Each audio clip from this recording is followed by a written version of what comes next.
Napabalita na po na maibababa sa 20 pesos ang kada kilo ng Center. Front and center. A focus on important and significant developments affecting the lives of Filipinos, not only in the Philippines, but also those living and working around the world. Join us in Front and Center. Front and center. Here on Radyo Pilipinas World Service. Good day, welcome to Front and Center, where we focus on developments in the Philippines, legislation that provides policies and directions that strives to promote a better economy for the country, issues that concern the welfare and well-being of every Filipino. All of these and more will be Front and Center. You can watch this program live on our Facebook page, that's Radyo Pilipinas World Service. You can also hear us live on audio streaming at Evox PBS Receiver app. So join us for another edition of Front and Center with your host, Jerome Toledo. Front and Center. Front and Center. Here on Radyo Pilipinas World Service. President Ferdinand R. Marcos Jr. officially declared a period of national mourning to honor His Holiness Pope Francis, who passed away on April 21st, 2025. In Proclamation number 871, President Marcos declared a period of national mourning that was effective yesterday until the burial of Pope Francis on Saturday as a mark of nation's respect.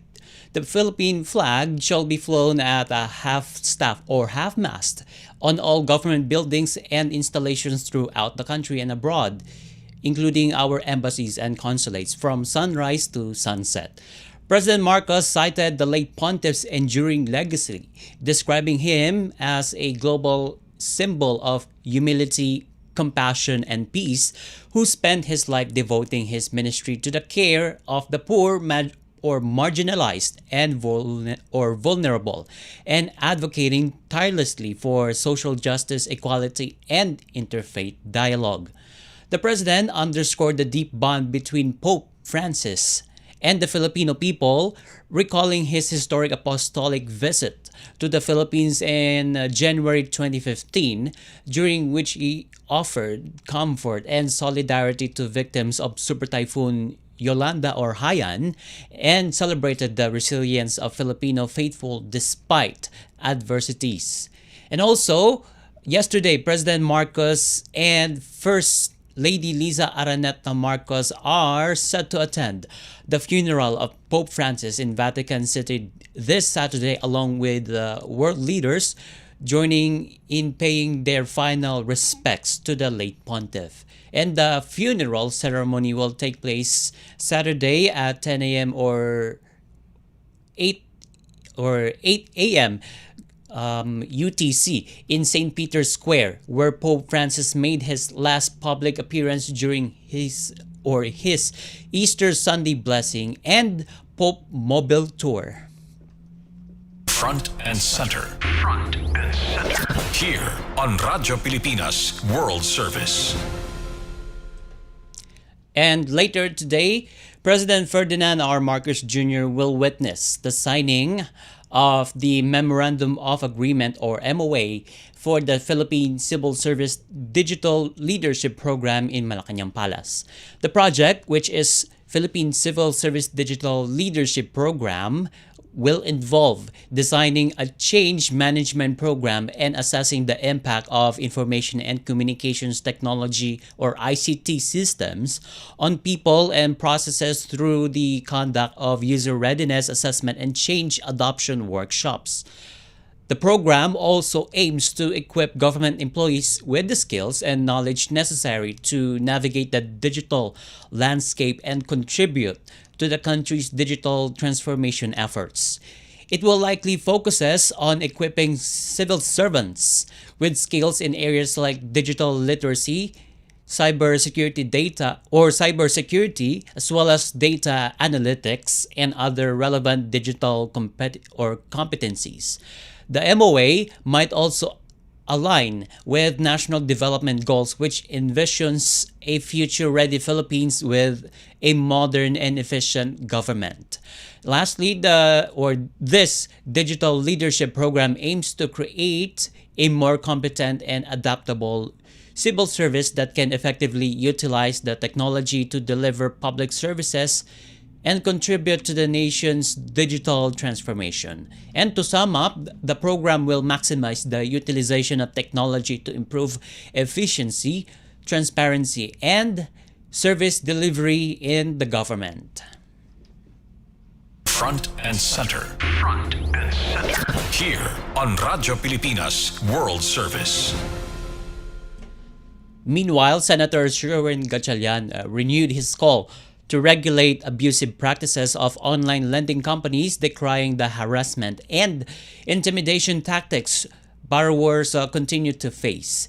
And in a statement on Wednesday, April 23rd, the senator underscored the urgency of passing the Senate Bill number 818, or the Fair Debt Collection Practices Act, which seeks to ban harassment, intimidation, and other abusive behavior in collecting debt and prohibits threats of violence, profane language, and public disclosure of borrowers' identities. Senator Gatchalian also encouraged the Securities and Exchange Commission, or SEC, to impose stricter regulations on online lending platforms, citing that the current minimum capital requirement for lending companies is only 1 million pesos, regardless of how many online lending applications, or OLAs, they operate. Currently, there are 117 registered lending and financing firms and 181 OLAs, the SEC data showed. Front and center. Front and center. Here on Radyo Pilipinas World Service. All right, when we come back, the Department of Agriculture will start the pilot rollout of the 20 peso per kilo rice in the Visayas region. As President Ferdinand R. Marcos Jr. said, the 20 pesos per kilogram rice is a promise that is now being fulfilled. So how sustainable is this, and can we actually have this pricing in the long run? We'll speak to a key agricultural stakeholder. Stick with us, Front and Center will be right back. Malinis na karagatan sa mga tourist destinations sa bansa naging posible sa ilalim ng pamahalaang Marcos. Aktibong nakiisa ang DOT Tiaza LGU ng Puerto Galera upang itayo ang wastewater facility sa Sabang Bay. Patunay si Dr. Margaret Yap, MENR Officer ng Puerto Galera sa kolaborasyong ito. 2016 po, bawal liguan ang Sabang Bay dahil ang makikita ninyo ay presensya ng oil and grease. Napakadumi po. Ngayon, nagsisimula na pong umusbong yung mga seagrass. Napakarami na pong magagandang isda, lalo na dun sa ating mga dive sites. Marami na rin tayong mga pawikan na namamasyal sa Sabang Bay. Tunay nga naibalik na ang sigla ng turismo at maayos na kalidad ng tubig sa isla ng Puerto Galera. Sa nagbabagong Pilipinas, patuloy ang trabaho, patuloy ang pagbabago. Hatol ng bayan. Election Quick Facts. Campaign period. Ang opisyal na campaign period para sa mga national candidates ay magsisimula sa February 11, 2025 at mayroon silang 90 days para mangampanya. Samantala, mayroon namang 45 days para mangampanya ang mga tumatakbo para sa local positions at magsisimula ito sa March 29, 2025. Ang campaign period ay matatapos sa May 10, 2025. Hatol ng bayan. Election Quick Facts. Matagumpay na isinabatas ni Pangulong Ferdinand R. Marcos Jr. ang Self-Reliant Defense Posture Revitalization Law.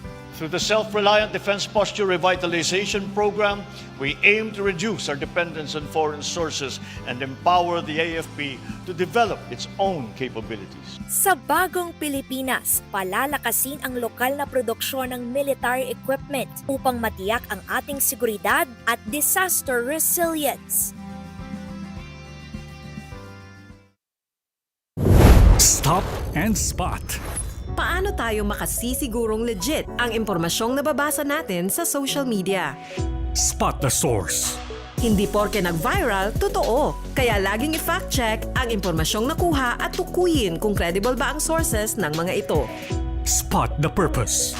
Hindi lahat ng nakapost ay may mabuting hangarin. Ang iba ay may intensyong makapanira lamang. Kung sa inyong palagay ay hindi nakatutulong para sa mas nakararami ang impormasyon, huwag na itong i-share para hindi na magdulot pa ng gulo o pagkalito.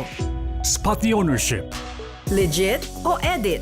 I-double check kung totoong nanggaling sa mga legit news providers ang impormasyon dahil baka edited lamang ito ng kung sino para magpakalat ng fake news. I-check muna ang kanilang mga official social media platforms para makasiguro.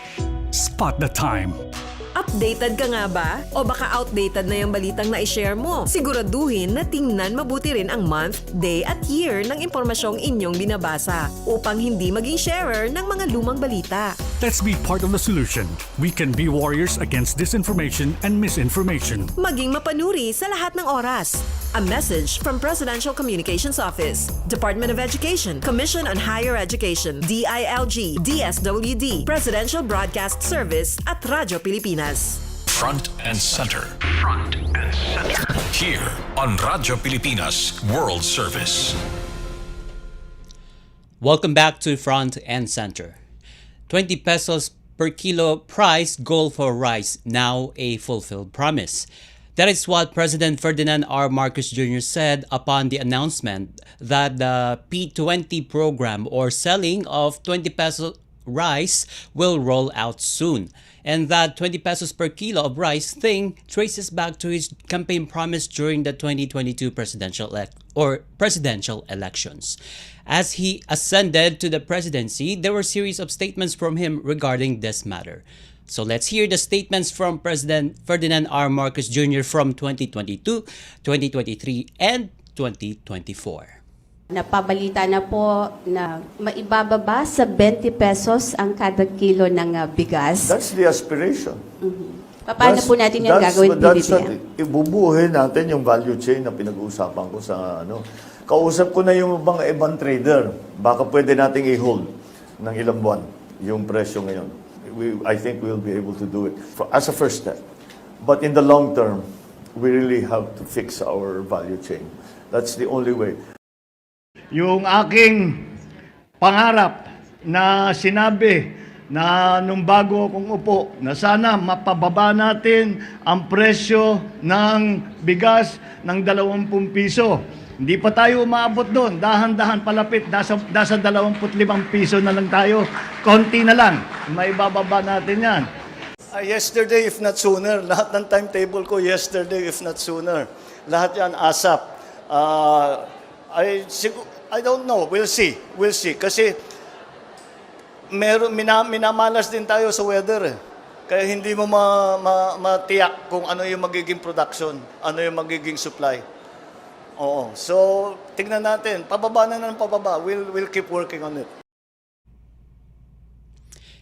That was President Ferdinand R. Marcos Jr. So from aspiration to reality, we have reached to the point that the rice prices will go down to 20 pesos per kilo. So how sustainable is this, and can we actually have this pricing in the long run? So joining me now is one of the key agricultural stakeholder in the country.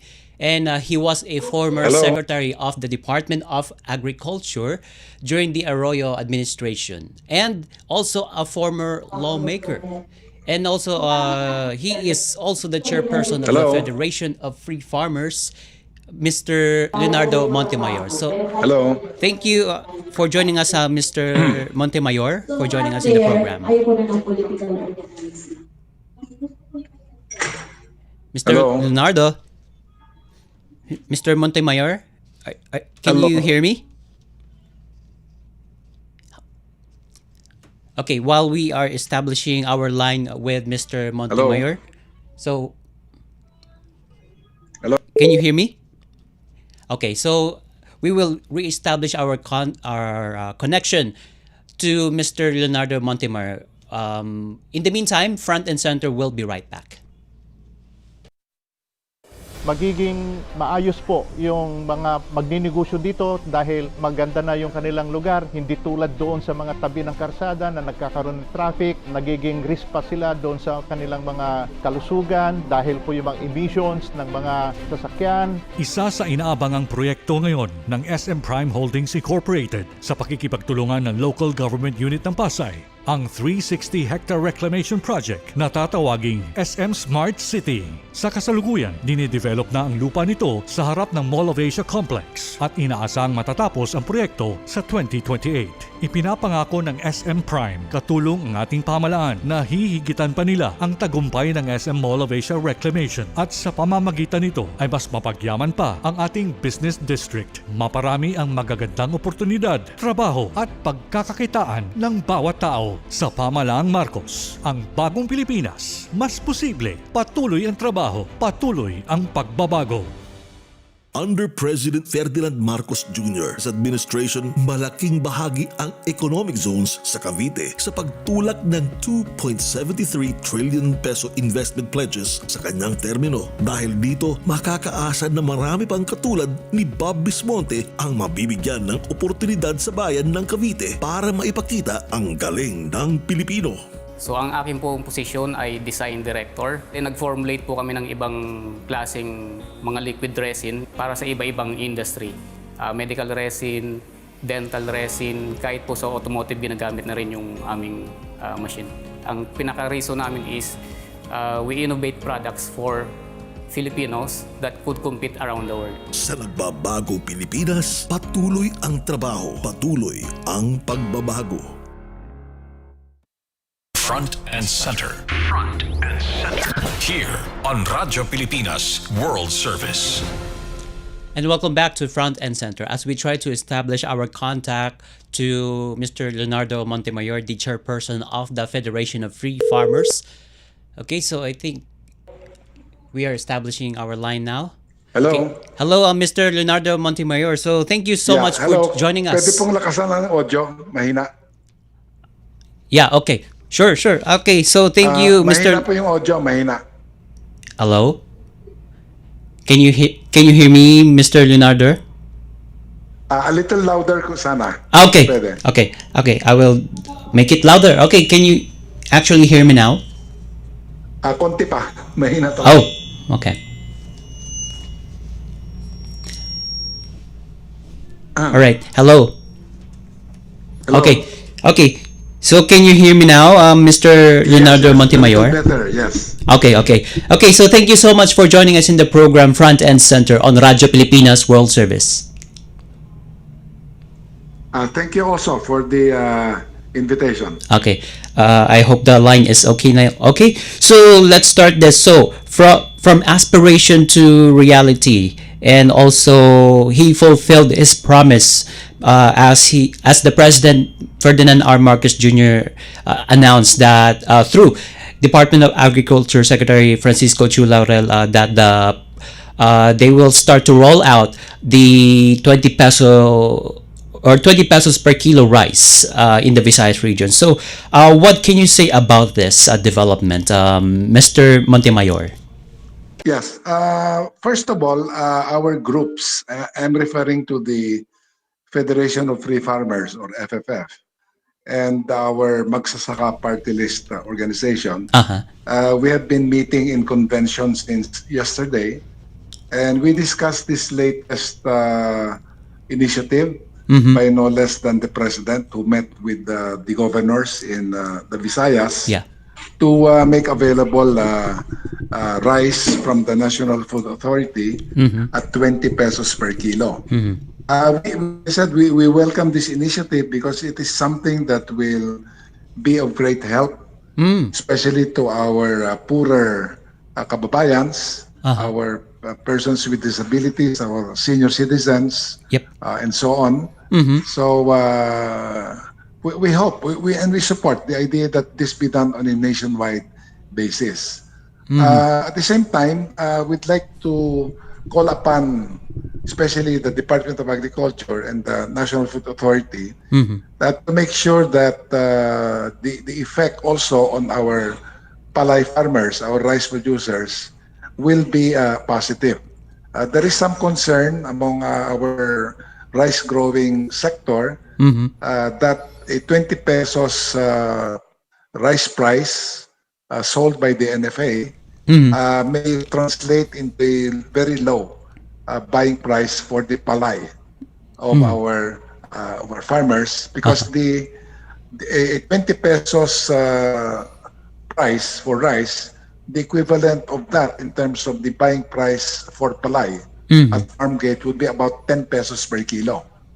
Now, since the production cost, average production cost of our farmers is at 15 per kilo, the 10 pesos buying price by traders would certainly be not enough to at the very least meet the break-even cost of our farmers. So we hope that that will be addressed to make sure that our farmers will not be shortchanged in this effort to help our consumers by way of a subsidized price for rice. Okay. So, Mr. Montemayor, so how sustainable is this project given that Secretary Francisco Chularal said that this is a pilot test Yes, of that is selling a of the very critical rice? question, because in our preliminary estimates, we think that the NFA will be losing a lot of funds by selling rice at the low rate of 20. The reason is that NFA has been buying palay at 23 or 24 pesos per kilo, and to be able to produce 1 kilo of rice, the NFA needs to mill about 1.6 or 1.7 kilos of palay. Since it is bought at 24 or 23 pesos per kilo, the total cost of that would be about 37 pesos per kilo. Now, on top of the 37 pesos per kilo, the NFA will have to mill that palay. It will have to store it in their bodegas. It will have to provide tracking for the selling of disposal of the stock. So, all in all, the actual cost of NFA in producing 1 kilo of rice would be around as much as 45 pesos per kilo. And now it will have to sell it at 20 pesos per kilo for the targeted beneficiaries. So in short, the NFA will be spending more by way of a subsidy. It will be at 25 pesos versus the actual selling price of that rice at 20. So the big question is the government prepared? Does it have enough funds, especially over an extended period, to be able to sustain because that kind of a subsidy program for our rice consumers? Because NFA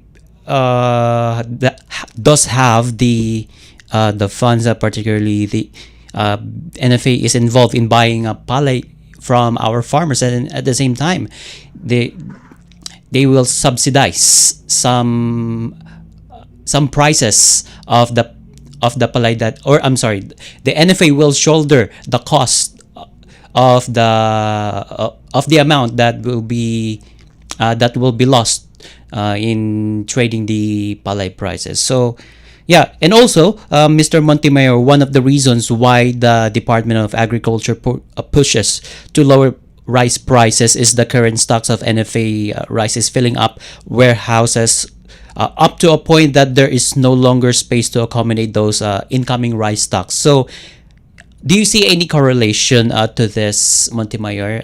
Actually, I think that's the most immediate need or reason why this selling of rice at 20 pesos has been introduced. Right now, many, if not most, of the warehouses of the NFA are still full of old stocks. And there was there's a lot more program coming under the Rice Food Security Emergency Declaration sometime in March, under which participating local government units would be able to buy NFA rice at the subsidized rate of 33 pesos per kilo. And then this would be resold by the LGUs to their constituents at about 37.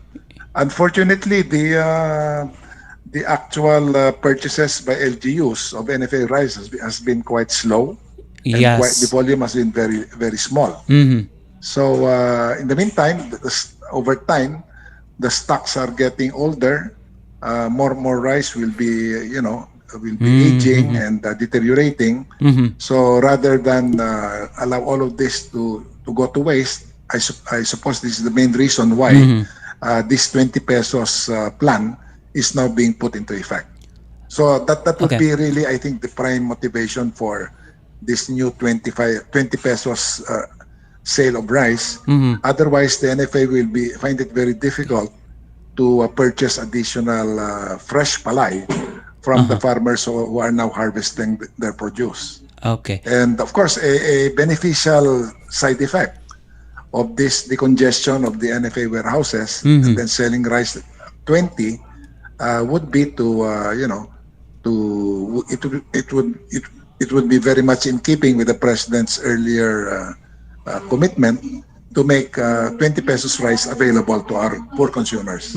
I see. Okay, I would like to ask this, Mr. Montemayor. So, what is your forecast on rice outputs for this year? Given that we, hello, can Yeah, you, can you speak a little louder? okay. So, I would like to ask this question, Mr. Montemayor. So, what is your forecast on the rice output that will be, rice outputs that farmers may produce this year? Yeah, actually, at this point, it's still difficult for me to make an estimate Uh-huh. because one major factor here will have to be the weather.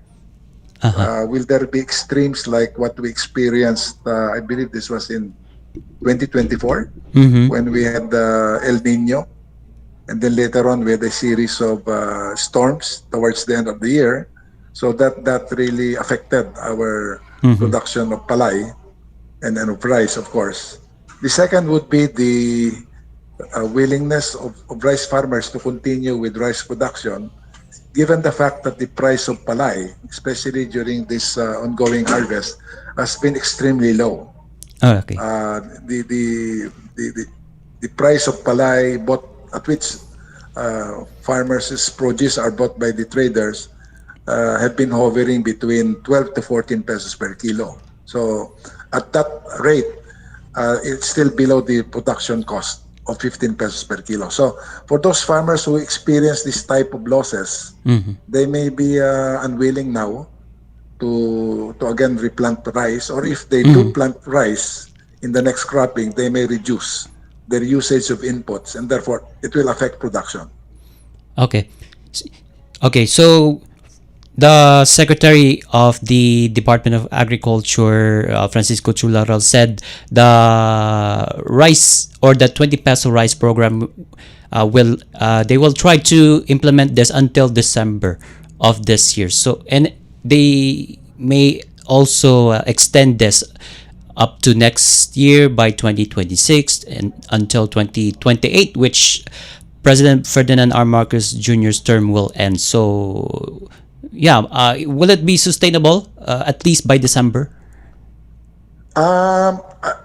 I think often it will be very, very difficult to sustain it over a long period if it's all the way to 2028. Because as I mentioned earlier, for every kilo of rice sold by the National Food Authority at 20 pesos versus the costs sustained by NFA in making that rice available to the public is around 45 pesos per kilo. Mm-hmm. So I don't know for how long can government continue a program where for every kilo of rice it sells, it loses 25 pesos. Mm-hmm. So maybe the better approach would be to devote a bigger chunk of this subsidy towards improving the efficiency and the productivity of our rice farmers. In that way, farmers can increase their yield, at the same time bring down their production costs, and make rice even more affordable in terms to our consumers and in bigger quantities. Okay. So it will have if farmers can be given more funding support and more, productivity enhancing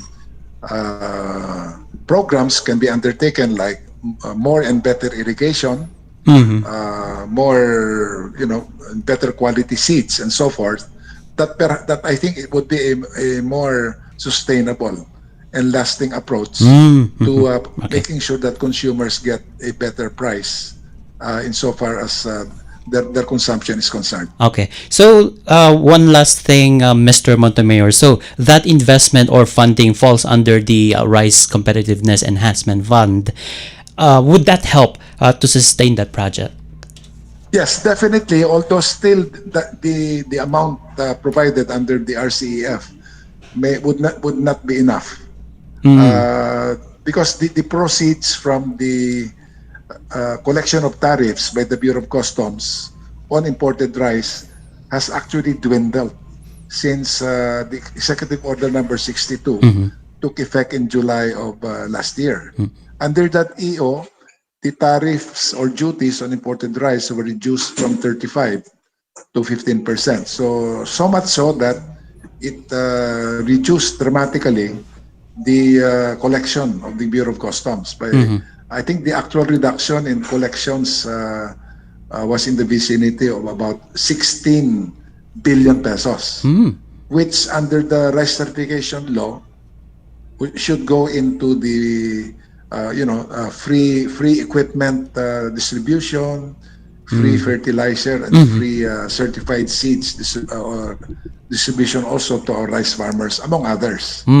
So a combination, I think. So in short, the funding is still not enough in order to meet the what our country needs and our farmers also deserve by way of government support. So yeah, okay. So in other words, it needs government support to sustain this project by the Department of Agriculture, as well as the promise of the President.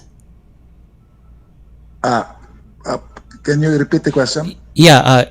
In other words, Mr. Montemayor, the government should support our farmers by investing heavily on agriculture so that they can produce rice. That will be principally reflected in the in the case of the for the forthcoming 2026 budget. That support will be reflected in the budget submission. Okay. By the Office of the President to Congress. All right. Okay, got it. Okay, and we don't have much time, Mr. Montemayor, so thank you so much for joining us in the program Front and Center on Radyo Pilipinas World Service. Yeah, you're very welcome, and thank you also for giving us a chance to express the concerns of our farming sector. Okay, and you just heard the chairperson of the Federation of Free Farmers, Mr. Leonardo Montemayor. And that concludes this edition of Front and Center. Together with Radyo Pilipinas World Service production team and technical personnel, this is your host, Jerome Toledo. Until next time, mabuhay, love the Philippines. You have just heard and watched Front and Center. Front and Center. Join us again for another edition here on Radyo Pilipinas World Service. Front and Center.